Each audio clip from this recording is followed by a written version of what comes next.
Thank you, Madam Chair. Bishop Becerra, good to see you again. Appreciated our meeting and very informative. Just a couple of comments based on the conversation that's been going on with Senator Murphy and Senator Braun. In the state of Massachusetts, where I served for a number of years, we did put in place an extensive transparency program. It gives very good data on the cost of various procedures in different hospitals, for instance, as well as their success rate in those procedures. But interestingly, the consumer has very little interest in that data because for them, the price is zero. In our system, individuals do not have an incentive to shop around for bypass surgery, for instance, even if they have time to prepare it, because it's free. Once you go past your deductible, and many people have gone through their deductible during a year, it's paid for 100% by their insurer or the federal government. And so it's free. So they don't care whether it costs $10,000 or $100,000 to have bypass surgery. So I'd suggest that it's important in your role to look at how we create a true marketplace, as Senator Murphy was indicating, which means that the consumer has interest in what something costs and therefore is anxious to shop around, particularly for elective surgeries and other high-cost treatments. Health savings accounts does that. In other countries, they have co-insurance as a way of increasing a marketplace. So just offer that as a thought. There's a division in our country with regards to the issue of abortion, of course, as you know, and mainstream Republicans or Democrats disagree. But most people agree that partial birth abortion is awful. You voted against a ban on partial birth abortion. Why? So, Senator, here, I understand that people have different, deeply held beliefs on this issue, and I respect that. I have worked, as I've mentioned, for decades, trying to protect the health of men and women, young and old. And as Attorney General, my job has been to follow the law and make sure others are following the law. And I'm also sitting in front of a high-risk OBGYN who, for several decades, had the work of protecting the health of women and a future baby.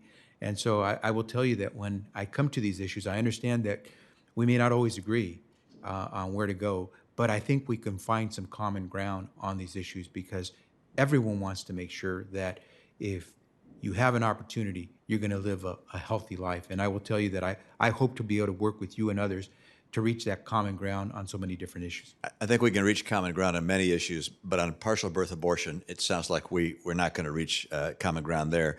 Let me turn to Medicare. You want to expand Medicare, as the president does. Our current Medicare program is on track to go bankrupt. The Trust Act is going to be completely insolvent. How are we going to expand something that's already on the track to go bankrupt? What's the answer? And this is obviously of great concern with regards not just to Medicare, but Medicare is the biggest one. It's the largest portion of our federal spending that's growing much faster than the economy, and which has the potential to sink our economic standing. So I believe all of us will agree that our Medicare beneficiaries, seniors who paid into the system for so many years, should not be the ones who suffer when it comes to Totally agree. No one on either side of the aisle thinks that people who've retired or are near retirement ought to see any change in the program that would affect the quality of care they receive or the benefits. No question. I appreciate you saying that. So really, that means we're on track we have consensus that we have to find the solutions. And here's where I'll tell you that one of the things that President Biden has proposed is to allow Americans to essentially buy into what is considered Medicare at an earlier age. But rather than use the current Medicare system, which, as you mentioned, involves a trust fund, he would try to bring some revenue in from the general fund so that we're not impacting the trust fund. And so there are ways to do this. Well, we do spend a lot of money from the general fund now. We do. Yes, we do. But as we said, the priority should be to make sure Americans have good quality health care at their avail. I think we pointed out that we've got a problem here, which is if it's already running a huge red ink program, expanding it is not going to make things easier. We're going to have to find some way to make this work, and I don't know that the administration has determined what that might be. My last brief question is this, which is that California has a lot going for it.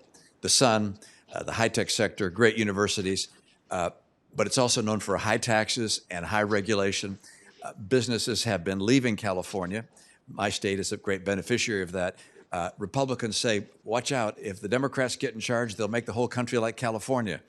Is that true? Is California working, or is California making a mess of things? But first, let me tell you, thank you for applauding many of the things that California does. But Californians recognize that we're one of 50 states. I will say this, we may be one of 50 states, but we're the fifth economic power in the world. And we create more jobs. Well, you're big. Yeah, we are. But there are a whole bunch of big countries that can't do what California does. And what we've been successful is in graduating more people from college than anyone else, having the #1 industry in high tech. At the same time, we're #1 in ag. We're #1 in manufacturing, if you believe that, just as we're #1 in entertainment and tourism. We have been able to bring innovators to the state. But you're right. We have to face a lot of challenges as well. And I think California recognize that we are fortunate to be part of this great country we call America. And so I thank you for giving me a chance to boast about my state.